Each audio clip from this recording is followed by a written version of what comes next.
Assalamualaikum warahmatullahi wabarakatuh. Halo Sobat Pompong, selamat datang di Caster, podcastnya Teropong. Di podcast kali ini, kita akan berbincang-bincang mengenai hal-hal menarik tentunya bersama tokoh-tokoh komunitas maupun mahasiswa berprestasi. Nah, Sobat Pompong, menjadi mahasiswa baru di universitas tentu sangat menyenangkan ya. Apalagi menjadi mahasiswa baru di kampus favorit ataupun jurusan favorit.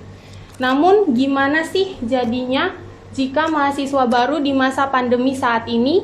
Tentu akan kita bahas di podcast kali ini.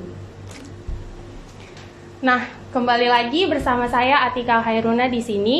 Di podcast kali ini kita akan berbincang-bincang bersama empat mahasiswa baru yang ada bersama saya saat ini. Di samping saya udah ada Khoirun Anissa dan Ozifa Akhtar, Muhammad Rafli Dalimunte, dan Muhammad Ari Agung. Halo, apa kabar semuanya? Baik, ya. Sebelum lanjut, saya akan bertanya satu-satu sama kalian nih. Yang pertama, menurut kalian gimana sih rasanya jadi mahasiswa baru di UMSU ini? Yang pertama bisa Khoirun Anissa. Jawab jujur ya kak. Oke. Bangga lah kak. Kalau kakak bayangin, UMSU kan kampus swasta terbaik di Sumatera ini. Jadi kalau misalkan kita jumpa orang, pasti orang bakal nanya, adik kuliah atau sekolah? Jawaban kita pasti kuliah. Di mana? Di UMSU. Oh, UMSU gitu. Apalagi saya juga di salah satu fakultas yang akreditasinya udah bagus ya kan. Gitu kalau saya. Oke, berarti kalau kalau misalnya Ozifa Akhtar, gimana nih Ozifa? Rasanya jadi maba ya Kak? Iya. Tentunya kan dari jenjang SMA ke mahasiswa gitu. Yang namanya mahasiswa kan udah tingkat yang paling ini ya, paling istilahnya paling tinggi lah gitu. ya. Tentunya kita bangga kita bisa melewati masa-masa kekanakan jadi ke masa mahasiswa itu masa dewasa yang harus disyukuri gitu menurut saya. Bangga sih. Oke, makasih Ozifa. Kalau Rafli sendiri gimana nih? Kalau menurut saya itu sebagai mahasiswa baru, ya saya sangat bangga. Sama seperti yang kayak mereka bilang tadi, kami mahasiswa baru di salah satu kampus, walaupun swasta, tapi akreditasnya udah wow kali gitu di semuanya gitu. Jadi bangga aja gitu bisa masuk ke UMSU. Oke, makasih Rafli. Kalau Ari? Ya, kalau menurut saya pribadi yang pasti saya tidak salah pilih untuk menjadi mahasiswa baru di Universitas Muhammadiyah ini, Kak. Karena yang pertama kita mengenal lingkungan baru terhadap orang baru serta organisasi-organisasi yang lainnya bisa kita ikut berkontribusi dalam organisasi tersebut. Yang pasti menjadi salah satu bagian mahasiswa baru itu sangat mengapresiasi diri sendiri udah bisa sampai pada titik ini, Kak. Oke, terima kasih atas jawabannya. Pertanyaan selanjutnya nih. Apa sih alasan kalian memilih kuliah di UMSU? Boleh lah, Rafli dulu. Oke, seperti yang tadi saya bilang, UMSU itu merupakan kampus swasta yang merupakan akreditasnya sudah A, yang udah unggul lah kalau dibilang dari semua kampus swasta. Ya, jadi saya juga ngambil Fakultas Ilmu Sosial Politik, yang mana fakultas itu udah akreditas A, udah terjamin lah Kak untuk kedepannya. Oh, oke, baiklah. Kalau Khoirun Nisa nih, kenapa? Kenapa alasannya memilih kuliah di UMSU? Kurang lebih sama kayak dia. Cuman karena saya melihat juga kan, UMSU ini aktif di bidang kemahasiswaannya. Juga di bagian akademisnya juga bagus. Jadi menurut saya itu pilihan terbaik sih untuk saat ini. UMSU the best lah ya. Ya. Kalau Ozifa sendiri? Saya pilih UMSU karena ini UMSU itu salah satu kampus yang menduduki rating pertama di swasta. Sama yang dibilang teman-teman juga akreditasinya A, terus banyak diketahui masyarakat gitu. Terus dari gedungnya gak usah bohong, dari gedungnya udah rapi, udah cantik gitu. Jadi senang masuk di UMSU. Kampus favorit nih UMSU Iya. kayaknya ya. Kalau Ari sendiri, kenapa? Yang pasti Kak, siapa sih yang nggak kenal lagi dengan UMSU, Kak? super prioritas di Pulau Sumatera. Alasan saya untuk bergabung di Universitas Muhammadiyah Sumatera Utara, saya lihat juga bagaimana perjalanan Universitas Muhammadiyah Sumatera Utara melalui lingkungan keluarga saya, Kak. Dan kebetulan keluarga saya sebagian besar alumni dari sini juga, jadi dapat kritik dan saran segala macam, dan saya berminat masuk di sini. Dan apalagi kan UMSU juga baru renovasi gedung baru yang di depan, ya mahasiswanya mungkin nanti kalau misalnya sidang bisa foto bagus di depan kayak universitas lainnya ya. Masuk Gedung cuma putih, Kak. mau foto di depan itu ya. Bisa jadi, Kak. Oke, pertanyaan selanjutnya nih. Menurut kalian sebagai mahasiswa baru, tanggapan kalian menjadi mahasiswa online di masa pandemi ini apa sih? Dari Ari mungkin? Tanggapan saya sebagai mahasiswa online, Kak, yang pasti ya kurang merasakan yang lebih baik, yang lebih maksimal di lingkungan kampus. Karena kan kita online apa-apa melalui via Zoom, segala macam dan lainnya. Ya kurang aja gitu berkontribusi penuh terhadap lingkungan kampus. Contohnya kayak kita jumpa dosen, diskusi dengan dosen, atau diskusi dengan organisasi atau teman-teman lainnya, dan sangat kurang maksimal. Cuman ya mau gimana lagi, karena adanya dampak COVID-19 ini, kita jadi terhalang gitu, Kak, terhadap pandemi ini.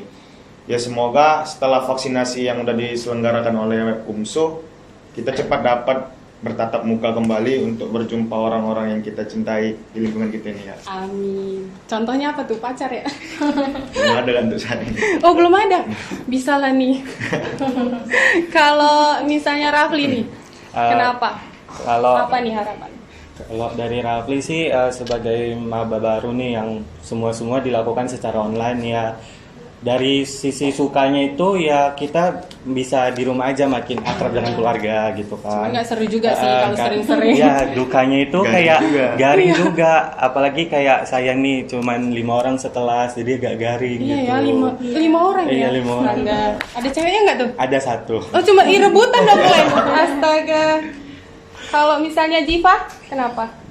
Daring. Iya. Kuliah Gimana daring.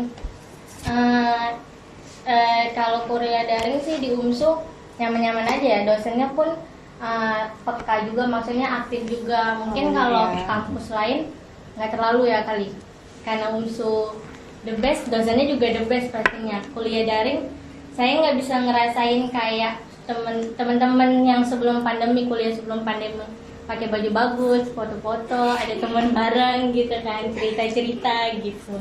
Pengennya cepet-cepet berlalu lah biar bisa jumpa teman-teman kampus. Jadi bajunya apa kabar tuh? Baju bagus kan? Bagus.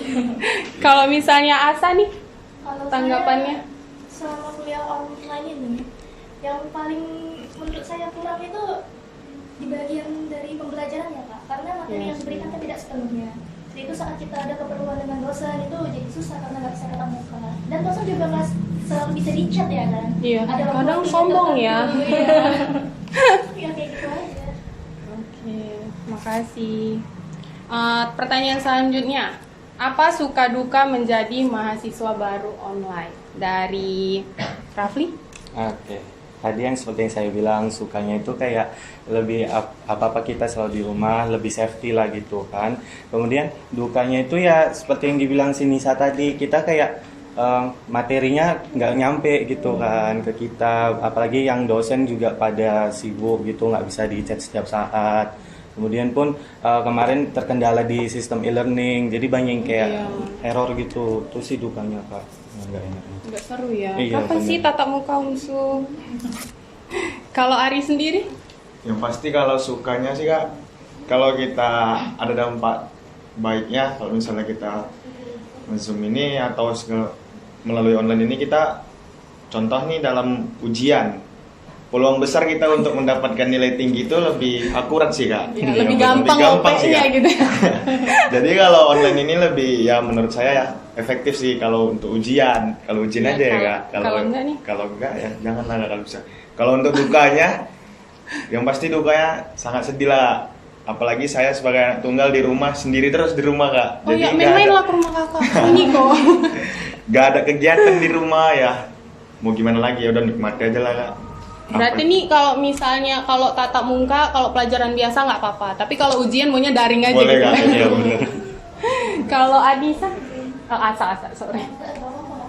Kalau menurut saya ya, sukanya itu pertama, kita kalau misalkannya secara online ini kan nggak mesti ke kampus berkali-kali. Iya.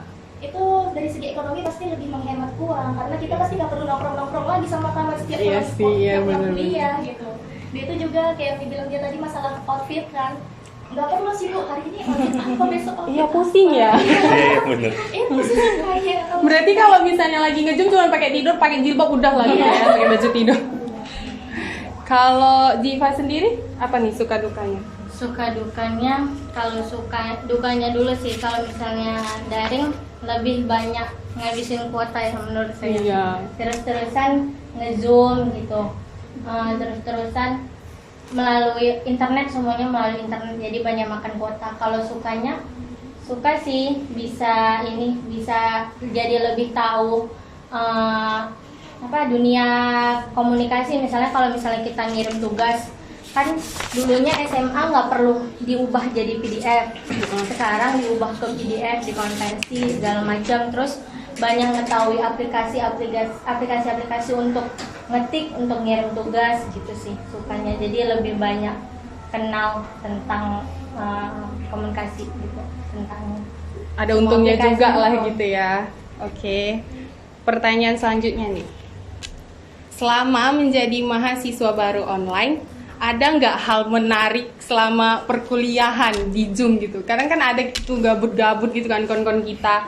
Kayak ada aja tingkah yang ditarik lah yang apa. Kira-kira kalian ada nggak? Dari Nisa dulu deh. Saya enggak Kak. Enggak ya, iya. Temen saya kayaknya serius aja. Ya nggak seru dong. Iya. Nggak asik ya. Kalau Ari, Kalau kelas saya bukan makhluk manusia semua Kak. Astaga. Iya Kak, jujur aja Ngeri, Kak. Kak. Karena dosen itu pun jadi kayak fun jadinya ngajar. Memang dosen Iya senang, sih. cuman yang kita tetap beretika kalau misalnya kita ngeladeni dosen. Ada aja tuh tingkahnya Kak, kalau di Zoom. nggak sampai diculik kan orangnya? Nggak sampai. Ngeri kali sekarang. Kalau misalnya Jiva sendiri, ada satu dari teman yang itu yang lelucon, tapi sejauh ini untuk keseriusan lebih serius sih daripada main-main kalau di saya di kelas saya. ya, Gitu. killer nggak tuh? Apanya Dosennya dosennya? ada salah satu yang deadline-nya cepet. Misalnya hari itu dikasih tugas, hari itu juga harus selesai gitu. Ih, ribet ya. Kalau Rafli sendiri? Dari Rafli sendiri hal menarik di kelas itu ada ya menarik aja kayak 5 orang sekelas gitu kayak. Iya ya, nggak. Aduh, nggak ada tegang-tegangnya. Kemudian pun dosen yang rata-rata masuk tuh alhamdulillah dosen-dosen muda, jadi kayak lebih friendly kami ke dosennya. Itu gitu. kira-kira cewek apa cowok tuh? Cowok kan? Oh, cowok ya. Oh, lumayan. Oke, makasih. Pertanyaan selanjutnya. Kira-kira nih, kan kuliah, kan kalian udah pada kuliah gitu kan? Kepikiran belum mau masuk organisasi apa? Atau mungkin ada kegiatan setelah pulang kuliahnya? Dari Jiva dulu. Kalau untuk organisasi salah satu ini yang paling dituju di masa kuliah, soalnya dari SMP ada organisasi, cuman udah masuk SMA udah mulai males organisasi, tapi sekarang pengen organisasi lagi gitu. Jadi organisasi yang dipilih salah satunya pastinya teropong, terus pengen ribet aja gitu, pengen Awas sibuk, ya, nggak mau ribet. pengen sibuk, jadi nyambil ikut organisasi Tarika, suka pecicilan. Oh iya, jangan di depan umum dong, malu nanti. Kalau Asa sendiri apa nih? Saya Pengen masuk organisasi mana nih? sebetulnya kalau misalkan kita masuk organisasi apa ya saya bilang teropong karena nantinya saya di teropong ini kan. Oh iya. Ya, berarti baru ya. Oke. Tapi selain teropong ada sih salah satu yang saya tertarik, cuman untuk maba kayaknya belum bisa karena mereka persyaratannya minta nilai. Oh, apa tuh kira-kira boleh dibocorin nggak? Enggak. Oke, makasih. Sombong dia. Kalau Ari sendiri mau masuk organisasi mana nih? Ya, saya pun dari SMA sebelumnya memang aktif di dunia organisasi ya. Karena kayak senang aja lebih kita hidup di zaman digital universal, yang dimana apa-apa semua digital dan organisasi itu pun mentransformasikan ke arah digital, dan itu salah satu alasan saya masuk dalam ilmu komunikasi. Dan mungkin organisasi yang akan saya pilih di UMSU ini yang pastinya LPM Teropong ini ya. Kenapa? Karena saya merasa tertantang terhadap dunia pers di lingkungan masyarakat terutama, Kak. Mungkin Kakak-kakak boleh ya tolong. Bagus loh ini, bisa masuk Teropong nih. mungkin ya bila ada kesempatan kepada saya untuk diterima dalam LPM Teropong ya saya sangat antusias untuk mengikutinya. Pasti diterima kok. Udah banyak kok di sini, pasti diterima. Kalau Rafli sendiri? Oke, kalau dari Rafli sendiri sih untuk saat ini masih bingung sih Kak mau masuk UKM apa. Tapi sejauh ini Rafli pengen masuk PKM Syuhada. Tapi di luar dari kampus itu Rafli juga udah banyak menaungi organisasi lain gitu. Kayak seperti sekarang saya lagi menjalankan program kerja sebagai runner up 2 Putra Milenial tahun 2021 mewakili Sumatera Utara gitu. Masih belum tahu mau masuk apa, kemungkinan bisa jadi Teropong gitu. Pengen masuk Yang Teropong. bingung nih mau apa bekawan aja sama dia. Banyak nih relasinya kayaknya. Oke, terima kasih. Yang pertanyaan selanjutnya. Jika kalian tertarik masuk organisasi, ini kayaknya udah deh ya, nggak usah lagi lah ya. Oke. Lewat aja, Skip aja. skip aja. Harapan kalian nih, udah di ending nih. Harapan kalian sebagai mahasiswa baru di era pandemi ini apa sih? Yang pertama boleh Jiva dulu. Harapan di era pandemi, pastinya kalau misalnya ini masuk mahasiswa pinginnya ya dapat ilmu sih pastinya, cuman lebih ke arah pingin lebih bisa berkomunikasi lebih luas, maksudnya mencakup teman-teman gitu lebih banyak, karena di kampus makanya masuk organisasi supaya bisa apa tuh maksudnya Lebih banyak lebih teman banyak lagi gitu ya. lebih banyak teman gitu sih, sama dapat ilmu dapat teman sekalian gitu. Jadi bisa Ya, jangan bisa- bergaduh aja nanti ya, udah banyak kawan. Banyak tuh nanti. Kalau Asa sendiri? Harapan saya Enggak, ini iya harapan sebagai maba. Sorry. Aduh, Nervous. harapan sebagai maba nih, apa? harapan saya sebagai maba tentunya yang pertama kali saya cari ya pengalaman, Kak. Karena kita kuliah kan berada di lingkungan yang baru, kita statusnya udah lebih tinggi, bukan lagi pelajar tapi udah mahasiswi. Jadi yang saya cari itu ya dari pengalaman, apa sih yang dijalankan sebagai mahasiswa ini dari selain belajar, apa yang kita terima di lingkungan kampus. Terus habis itu saat kita tamat nanti ilmu apa saja yang kita dapat sebagai mahasiswa, itu harapan saya ya. Untuk kedepannya saya bisa lebih banyak lagi mendapatkan pengalaman yang lebih dari yang saya dapatkan sebelumnya. Ya bagus sih masuk Teropong, banyak pengalamannya. Kalau Ari sendiri nih? Yang pasti Kak, prioritas saya prestasi Kak. Kenapa saya bilang prestasi? Kayak suatu tantangan itu untuk digapai sangat menarik. Ya saya ngambil kesimpulan dari Buzz Lightyear aja Kak, to infinity and beyond, menuju tak terbatas dan melampauinya. Karena di dunia ini gak ada yang gak mungkin kecuali makan kepala kita sendiri Kak. Benar. Wah baru tahu tuh. Iya, remote. Kalau Rafli sendiri? Harapan Rafli sih semoga ya seperti tadi yang dibilang Jiva, kayak cepet apalah kuliah offline, karena kan biar kita banyak juga relasi pertemanan kita, nggak itu tuh aja, biar circle kita pun juga banyak. Iya, gitu. jangan 5 orang di kelas aja ya, bosan gitu Bosan, ya. jadi kayak bisa tahu juga dari ini ada anak ini dari fakultas hukum gitu. Masuk Teropong dong. Iya insya Allah. Rame loh, banyak loh. Iya, dipikir-pikirkan dulu. Gak usah masuk aja. Bagus marketingnya ya Kak. Oh iya dong, harus itu. Oke, terima kasih buat kalian yang udah mau datang ke sini. Nah, Sobat Pompong, sampai di sini dulu obrolan kita. Semoga buat teman-teman yang udah ngedengerin bisa bermanfaat dan juga bisa mengambil kesimpulan dari podcast kita kali ini. Terima kasih buat semua yang udah hadir di sini. Terima kasih, salam pers.